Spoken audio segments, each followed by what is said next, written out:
بسم اللہ الرحمن الرحیم. شروع اللہ کا نام لے کر جو بڑا مہربان نہایت رحم والا ہے. جب آسمان پھٹ جائے گا اور اپنے پروردگار کا فرمان سن لے گا اور یہی اس کے لائق بھی ہے، اور جب زمین ہموار کر دی جائے گی اور جو کچھ اس میں ہے وہ اسے نکال کر باہر ڈال دے گی اور بالکل خالی ہو جائے گی اور اپنے پروردگار کے ارشاد کی تعمیل کرے گی اور اس کو لازم بھی یہی ہے، تو قیامت قائم ہو جائے گی.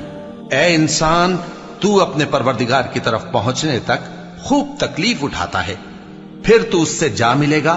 اب جس کا نامہ اعمال اس کے داہنے ہاتھ میں دیا جائے گا اس سے حساب آسان لیا جائے گا اور وہ اپنے گھر والوں میں خوش خوش واپس آئے گا.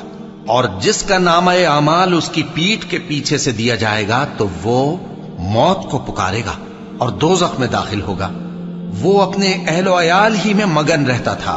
وہ تو خیال کرتا تھا کہ اللہ کی طرف لوٹ کر نہ جائے گا. کیوں نہیں؟ اس کا پروردگار تو اس کو دیکھ رہا تھا. سو میں شام کی سرخی کی قسم کھاتا ہوں اور رات کی اور جن چیزوں کو وہ اکٹھا کر لیتی ہے ان کی، اور چاند کی جب وہ پورا ہو جائے کہ تم لوگ درجہ بدرجہ ضرور چڑھو گے. تو ان لوگوں کو کیا ہوا ہے کہ ایمان نہیں لاتے، اور جب ان کے سامنے قرآن پڑھا جاتا ہے تو سجدہ نہیں کرتے، بلکہ کافر جھٹلائے جاتے ہیں. اور اللہ ان باتوں کو جو یہ اپنے دلوں میں چھپاتے ہیں خوب جانتا ہے. تو ان کو دکھ دینے والے عذاب کی خبر سنا دو. ہاں، جو لوگ ایمان لائے اور نیک عمل کرتے رہے ان کے لیے بے انتہا اجر ہے.